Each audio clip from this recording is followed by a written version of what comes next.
Hi everyone, আমাদের প্রত্যেকেরই প্রায় গোলাপ প্রিয় একটি ফুল। তো যেহেতু উইন্টার চলে গেছে এবং স্প্রিং চলছে, তো কয়েকদিন পর সামার চলেই আসবে, যে এখন বলতে পারেন দরজায় কাঠি নাড়ছে আসার জন্য। তো যাই হোক, তো সেই কারণে এখন এই মার্চ মাসের বিশেষ কিছু পরিচর্যা করতে হবে গোলাপ গাছের। তো এমন কয়েকটা টিপস আমি এই ভিডিওতে করব, যেটা খুবই প্রয়োজন এখন গোলাপ গাছের ফুলে ফুলে ভরিয়ে দেওয়ার জন্য। গাছের জন্য প্রয়োজনীয় খাওয়ার মানেই যে কিনতে হবে তা কিন্তু নয়। তো বাড়িতে এমন প্রচুর জিনিস থাকে যেগুলো দিয়ে আমরা জৈব সার তৈরি করতে পারি এবং গাছের খিদে মেটাতে পারি।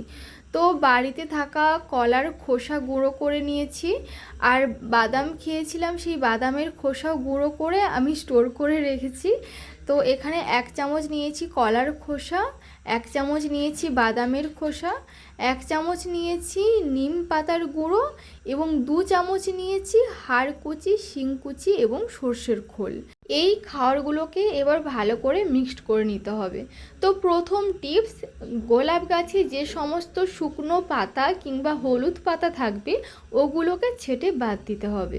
এই কলার খোসাতে থাকে প্রচুর পরিমাণ পটাশিয়াম, তো তার ঘাটতি পূরণ করে এবং গাছে প্রচুর পরিমাণে কুঁড়ি আসতে এবং গাছের বৃদ্ধিতে সাহায্য করে।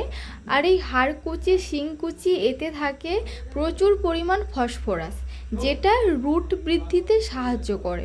গাছের শিকড় যদি না বাড়ে তো গাছ কি করে বাড়বে, তাই না? আর নিম পাতার গুঁড়োটা দিয়েছি কারণ দেখছিলাম যে ওই টবটার মাটিতে প্রচুর পিঁপড়ে হয়েছে, পোকা হয়েছে, এই কারণে এই নিম পাতার গুঁড়োটা আমি মিক্সড করলাম, যেহেতু নিম খোল ছিল না, তো এতে ঠিক কাজ হয়ে যাবে। আর যে আছে যেটা বাদামের খোসা, এই বাদামের খোসাতে থাকে প্রচুর পরিমাণ এনপিকে, যেটা হচ্ছে গাছের বৃদ্ধিতে, পাতাকে আরও সুন্দর করতে সাহায্য করে এবং ফুল ফল আসতে সাহায্য করে। তো মাটিটাকে আমি কি করেছি, হালকা করে আলগা করে নিয়েছি এবং মাটিগুলোকে দেখুন আমি সব গাছের গোড়ার দিকে গুটিয়ে দিয়েছি। এরপর খাবারটা প্রয়োগ করে আমি মাটিটাকে পুনরায় ছড়িয়ে চাপা দিয়ে দেবো, যাতে খাবারটা ঢাকা পড়ে যায়। তো এরপর প্রয়োজন মতো জল দিয়ে দেব।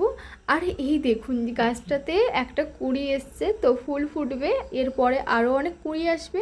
আর গোলাপ গাছ যেহেতু উইন্টারের গাছ, আর এখন যেহেতু সামার চলছে, তাই প্রত্যেক দিন বিকেলবেলা ভালো করে জল দিয়ে গাছটাকে ধুয়ে দিতে হবে। তো ভিডিওটা আপনাদের হেল্পফুল মনে হলে অবশ্যই চ্যানেলটি সাবস্ক্রাইব করবেন। Thanks for watching. আজকের জন্য বাই।